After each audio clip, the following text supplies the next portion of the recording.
This is a banknote from Senegal. Here is another from Congo. They look nothing like each other, yet they are part of the same scheme, a scheme that pegs both currencies to the euro, a rate determined by the French treasury. The issue at stake is the apex of French policymaking, the CFA franc. Using it, France controls the monetary sovereignty of 14 nations, making up nearly 200 million people.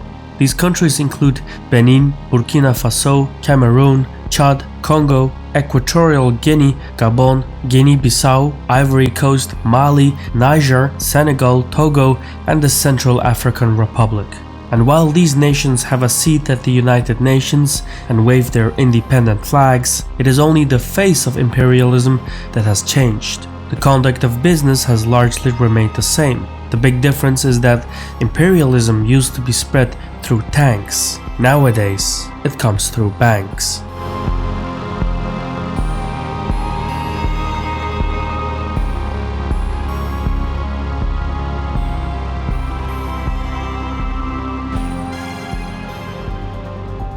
Special thanks to the sponsor of this video, War Thunder, the most comprehensive vehicle combat game ever made. War Thunder is available on PC, PlayStation and Xbox. Just download and play. The game has an arsenal of more than 2,000 historically accurate tanks, planes, helicopters and ships from the 1920s to the present day. What I enjoy most about it is the way the combined arms is played out. Every vehicle is incredibly detailed, which adds to the game's immersive combat experience. All this powered by incredible graphics and detail in 4K resolution. Best of all, it's free. So play War Thunder now using the link on the screen. Upon registration, you will get a large free bonus pack that includes multiple premium vehicles, premium account, boosters and much more. Anyone can create money. The hard part is having others accept it. In pre-colonial times, many African societies used cowrie seashells as a medium of exchange. These seashells were so widely circulated that by 1800 they had an official exchange rate with the French currency. But as the French Empire colonized deeper into Africa, Paris sought to monopolize these circuits of production and trade. Taxes were demanded in francs, and armed troops were sent to markets, forcing merchants to accept French currency. From the 1930s onwards, France came to dominate the money supply in French-speaking Africa. With new power came new extrajudicial perks. Paris gained access to African labor and raw materials at sub-market prices, while finished goods were sold back to Africa at above-market prices. French neo-colonialism was so intrusive, so ruthless, so unique that it earned a name of its own, France-Afrique. Following World War II, however, things changed. Paris joined the Bretton Woods system, and as a result, the French franc was devalued to set a fixed exchange rate with the US dollar. These fiscal reforms were taking place at a time when Africa was decolonizing itself. A weaker currency only added fuel to the fire. So, to hold on to its African holdings, France conjured a new currency in 1945 called the CFA franc, and forced its colonies to adopt it. Initially, the CFA franc was pegged to its French counterpart at a rate of 1.7 to 1, but in 1948 it was increased to 2 to 1. By overvaluing the CFA franc, Paris maintained its economic advantage while crushing Africa's export competitiveness. So in a way, France built its post-war recovery partially to a wealth transfer from Africa. Even so, the most effective forms of control are those that are invisible. Recognizing this in 1958, France hijacked authentic decolonization by installing local collaborators and granting them statehood. These collaborators became the custodians of France's neo-colonial empire by maintaining the franc zone and French military bases. Only Guinea turned down the offer. Its leader, Sékou Touré, declared that his people preferred being poor in freedom than rich in slavery. Guinea thus rejected the CFA franc, seeking to develop its own currency. France felt it needed to make an example of Guinea, So it cut pensions to war veterans, dismantled Guinea's power grid, and then attempted to block its UN membership. France went as far as to induce hyperinflation by flooding the country with counterfeit bills, all the while funding armed anti-government resistance. Yeah, it got pretty crazy. The plan ultimately failed to dislodge Sékou Touré, but Guinea's economy never fully recovered. Likewise, when Togo had a change of heart and sought to ditch the CFA franc, France made another example, this time without loose ends. Togo's leader, Sylvanus Olympio, was assassinated in January 1963. French involvement is suspected, but official records remain conveniently closed. Of itself, further attempts to conceal French imperialism followed. The CFA franc was split into two currencies covering the Central and West African states. By the mid-1970s, their respective central banks were Africanized and moved to Yaoundé and Dakar.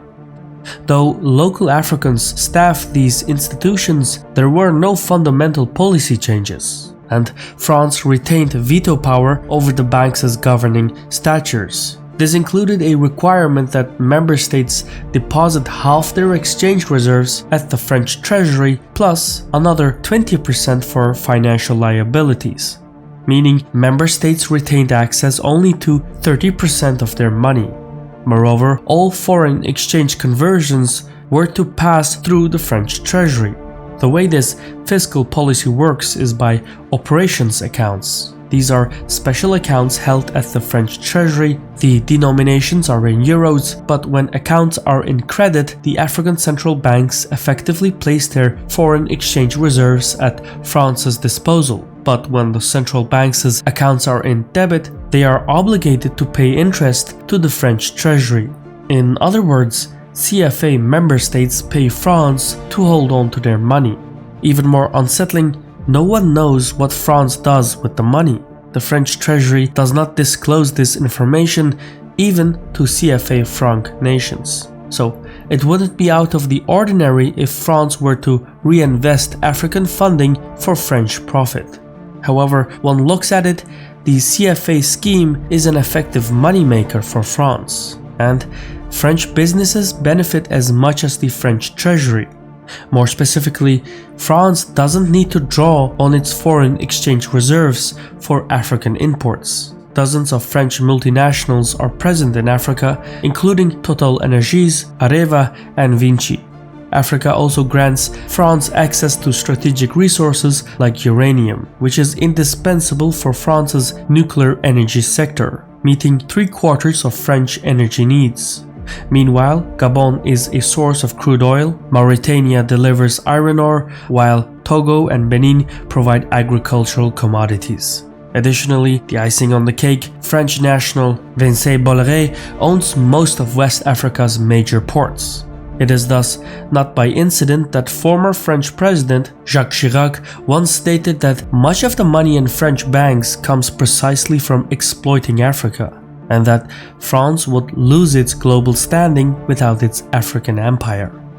To preserve its hegemony, France has intervened militarily on the continent 40 times since the 1960s, from propping up corrupt dictators to conducting military operations in the Sahel. Moreover, the configurations of the CFA franc allow profits and capital to be repatriated with ease. Between 1970 and 2010, Ivory Coast lost $40 billion to capital flight, which could have reduced poverty by 10% annually had it been reinvested domestically. Meanwhile, Equatorial Guinea and Congo, the main oil producers, transferred out the money equivalent of 43% and 30% of their respective GDPs between 2000 and 2009. Similar trends are present in Gabon and Cameroon. Opulence at the top generates misery below. Though advocates point to the CFA franc's stability, a lack of monetary sovereignty restricts the tools available to the CFA member states. For instance, Ivory Coast's inflation rate is below 6% versus 29% in neighboring Ghana, but the latter's extreme poverty rate is only 13% versus 30% of Ivorians. The CFA member states also lag behind other African states growth-wise. Some are even going backwards. Ivory Coast's real GDP per capita is 1/3 lower than in 1978. In 2016, Senegal was at its 1960 level. Meanwhile, Cameroon, Congo, and Gabon have not topped their respective peaks of 1986, 1984, and 1976. This means these countries have had little to no real economic growth in decades. But change is the only constant in life. In recent years, the societies of the CFA member states have started publicly talking about alternatives. It's a trend that is becoming increasingly louder. The most feasible proposal is to form a regional currency bloc untethered from French control. Some proponents of this plan would use the West African ECOWAS economic union as a springboard. This would reorient the CFA franc member states around Nigeria, which accounts for more than 2/3 of the regional GDP.